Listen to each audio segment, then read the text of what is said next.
Good morning, students. Myself Raj Sharma from Jeevan Jyoti Global School. So, class, as our 8th chapter is going on, and in last video we have been discussed about unit 8.3, and that was हृदय वाहिका संस्थानों पर व्यायामों का प्रभाव, effects of exercise on cardiovascular system. इसमें हमने last video में बात की थी इमीडिएट इफेक्ट्स ऑफ एक्सरसाइज, जिसके बारे में आज हम बात करेंगे long term effect of exercise. Okay, so please go through. Students, as you can C,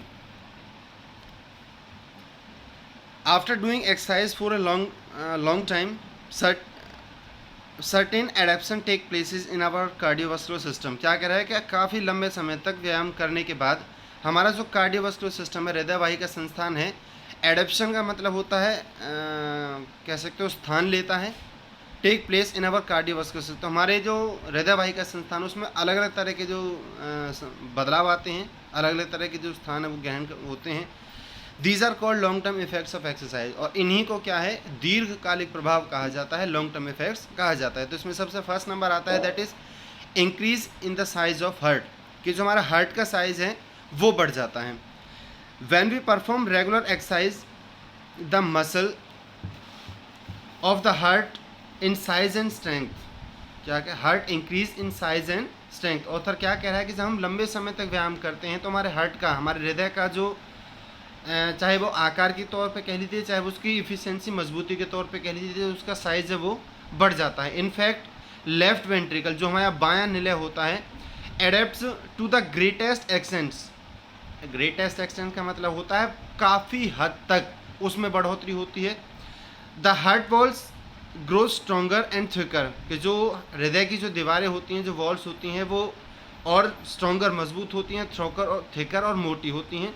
recent studies show that myocardial wall thickness also increases. अभी हाल ही में जो अध्ययन हुए उन्होंने क्या दिखाया कि जो मायोकार्डियल वॉल होती है उसकी जो थिकनेस है उसमें भी इंक्रीजमेंट होती है, बढ़ोतरी होती है, वो भी बढ़ती है। आगे सेकंड नंबर पे हम बात करते हैं decrease in resting heart rate. जब हम आराम कर रहे होते हैं तो उस टाइम पे हमारा जो हार्ट रेट होता है वो उसमें बहुत कमी आ जाती है। फिर 10 week program is given to an individual whose initial heart rate is 72 beat per minute। Author क्या कह रहा है कि अगर किसी व्यक्ति को जिसका रेस्टिंग हार्ट रेट है वो 72 बीट्स पर मिनट है, अगर उसे एक 10 वीक का एक प्रोग्राम दिया जाए तो आफ्टर दिस ट्रेनिंग टाइम, इस ट्रेनिंग प्रशिक्षण के बाद में, हिज रेस्टिंग हार्ट रेट में be reduce up to 10 BPM। तो उसका जो रेस्टिंग हार्ट रेट है उसमें 10 बीट पर मिनट तक की क्या है, कटौती हो जाएगी, मतलब घट जाएगी। It has been noted that highly conditioned athletes can have their resting heart rates in the 30s। और ऐसा देखा गया है कि जो बहुत हाईली एक्सपीरियंस जो लेवल के एथलीट्स होते हैं तो उनका जो रेस्टिंग हार्ट रेट होता है वो सिर्फ और सिर्फ 30 बीट्स पर मिनट के अकॉर्डिंग होता है या आसपास होता है। नंबर थर्ड पे हम बात कर लेते हैं stroke volume increases at rest, कि भले ही हम रेस्ट कर रहे हो लेकिन हमारा जो स्ट्रोक वॉल्यूम है, जो स्ट्रोक आयतन है हमारे हार्ट का, वो क्या है, बढ़ जाता है। The stroke volume at rest remains up to 50 to 70 millilitre in untrained individuals, के जो अशिक्षित व्यक्ति होते हैं उनमें 50 से 70 का होता है।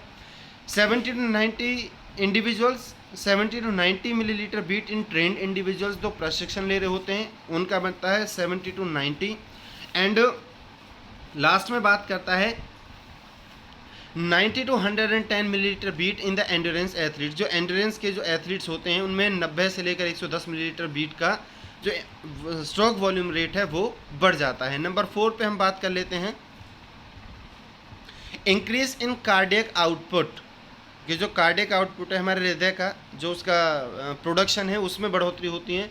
The cardiac output in untrained individuals में be 14 to 20 litre per minute and 25 to 35 liter minute in trained individual, and in the best athletes the cardiac output can be as high as 40 liter minute at rest। Number 5 पे हम बात करेंगे increased blood flow, कि जो हमारे रक्त का जो प्रवाह है वो बढ़ जाता है। In response to the need to supply the muscles with more oxygen during exercises, के एक्सरसाइजेस के दौरान शरीर की जो बढ़ी हुई जो आपूर्ति होती है उसके जवाब में the body increase its number of capillaries, जो हमारा शरीर है वो अपनी केशिकाओं के नंबर संख्या बढ़ा देता है। The existing capillaries also open wider, जो पहले से विद्यमान जो केशिकाएँ होती हैं वो और ज़्यादा वाइडर थिक हो जाती हैं, मतलब आई मीन टू से चौड़ी हो जाती हैं। The blood distribution become more efficient and effective, redistribution दोबारा से ब्लड को भेजना और अधिक सुयोग्य तरीके से होता है, प्रभावशाली तरीके से हो जाता है। नंबर 6 पे हम बात करते हैं decrease in blood pressure. Regular exercise decrease the blood pressure, systolic and diastolic both type of blood pressure decreases up to 10 mmHg at rest. समझ में आ रहा है। लास्ट नंबर पे हम बात करते हैं क्विकर रिकवरी रेट, बहुत तेज़ी से जो रिकवरी रेट होता है, मान लो थकने के बाद जो रिकवरी रेट होता है वो बहुत तेज़ हो जाता है।